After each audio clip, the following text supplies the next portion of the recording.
hours, the White Mansion was open to the public as the king of rock and roll's body lay in state. Tears on my city.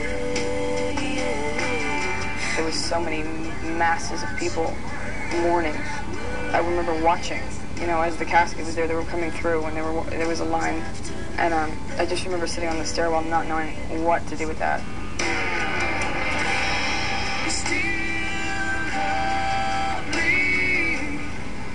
The following day, on August 18, 1977, with media coverage by land and air, Elvis Aaron Presley was laid to rest. And there, the hearse carrying the body of Elvis Presley, which was such a powerhouse of movement on the stage, and now stilled by death, leaves the Graceland Mansion for the last time.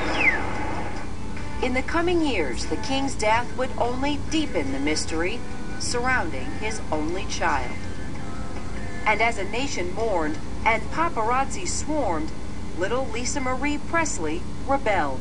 She loses her father, her protector, her idol, her friend, and suddenly feels very much alone. Still has her mother, though, whom she loves very much, but her mother's very different. Yeah, I think, Priscilla's a very structured, military, kind of oriented person, very guarded, very protective, and Lisa's just kind of She had an impossible time controlling her. Lisa Marie wanted to act out, she was a rebel, she just wanted to do her own thing. You say I seem so grim, darling, do you forgive me? Somber and distrusting, by 1981, an angry teenager had emerged. Music blasted from behind her locked bedroom door.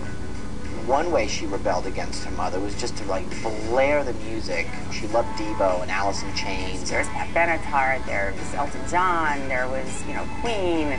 And there were drugs. I don't think that I was any different from anybody else. Growing up, experiencing, experimenting, not feeling understood, angstful teenager, What straightened you out? I kind of had enough at a certain point and just snapped out of it, was sick of it.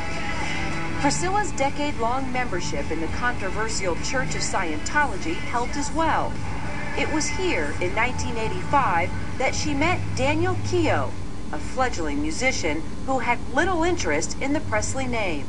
I think Danny has been her best friend since the day she met him, probably. He's really a kind and sensitive and sweet, tender person. And on October 3rd, 1988, the media circled once again. The king's only child had wed in a small service at the Scientology Center. 8 months later, Danielle Riley Keough was born. With wild days behind her, Lisa Marie Presley, wife and now mother, began to think about the future. Lisa was almost in a position of damned if you do, damned if you don't. There were so many expectations from her. It's, Elvis's only child. What's she going to do? So everybody's watching, waiting. With the help of Keough, she took a deep breath, turned to music, and recorded a demo. And she went to meet with record people, with a manager, and the deal was just about set. She didn't do the deal because she became pregnant with Ben, her second child, so it all got put on hold. A year or two later, whatever, she became interested in singing again, which happened to coincide with the time she met up with Michael. Coming up, rock's royal union. The king of pop meets the king of rock and roll. She has said her motivation was that she was in love with him. And I know that she has publicly said that she can no longer guess as to what his motivations were.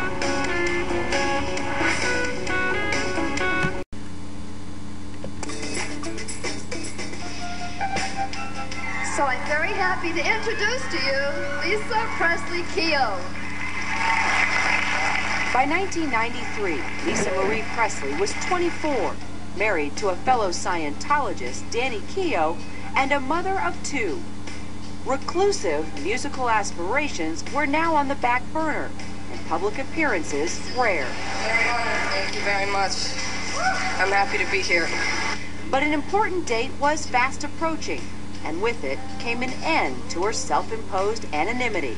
When she turned 25, she immediately became worth $100 million. I mean, she inherited the Elvis Trust. With newfound pressures, her 5-year marriage began to buckle. It was during this time that a fledgling friendship with a pop icon began to evolve. His name was Michael Jackson. She was having trouble in her marriage, meets Michael as a platonic friend. Michael starts, you know, involving her more and more in his life. She, in her own words, makes the mistake of telling Michael, you know what, I'm having trouble in my marriage. What came next shocked the world. You know, even after it was confirmed that Lisa Marie had married Michael Jackson, I think people really didn't believe it. Watch on the sidewalk or behind you. Crowds swarmed, headlines screamed. Michael and Lisa Marie had secretly wed.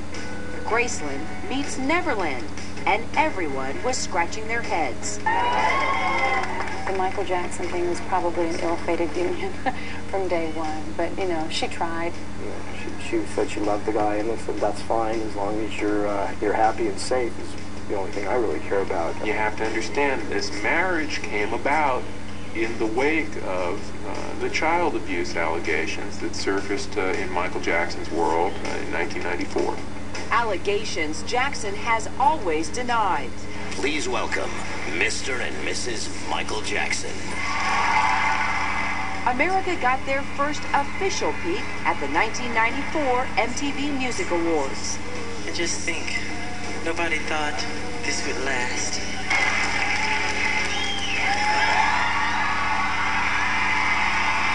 Please,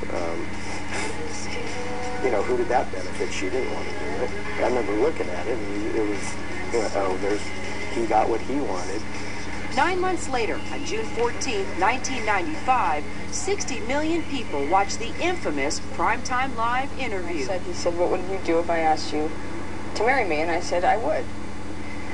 A big I would, though. You were really enthusiastic. And audiences were really skeptical. Was it love or a publicity stunt? No one knew. The next day, Jackson's album History marched into stores. I'm still all alone. 8 months and one jaw-dropping music video later, an announcement that took no one by surprise. Was the marriage destined for divorce from the very start? What may be the real reason Lisa Marie Presley is divorcing Michael Jackson. After 20 months of marriage, Elvis Presley's only child had filed for divorce. I think he hooked up with somebody that he wasn't used to. I mean, he's used to everything his way. She never really had to answer to too many people, and I don't think she was going to succumb to his whims.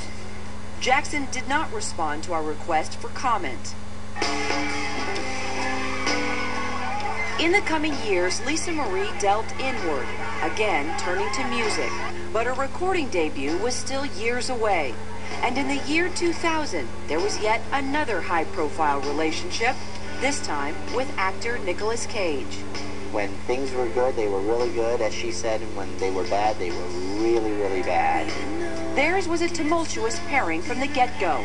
Dating on and off for 2 years, they married on August 10th, 2002. Just 3 months later, Cage filed for divorce. I think they should have dated, but, you know, who am I? I'm just, you know, an uncle. It was a wonderful wedding, though.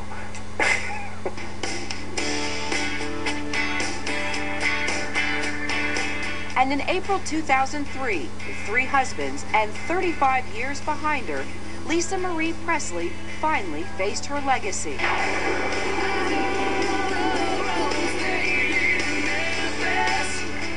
Long awaited, highly anticipated, aptly titled, To Whom It May Concern.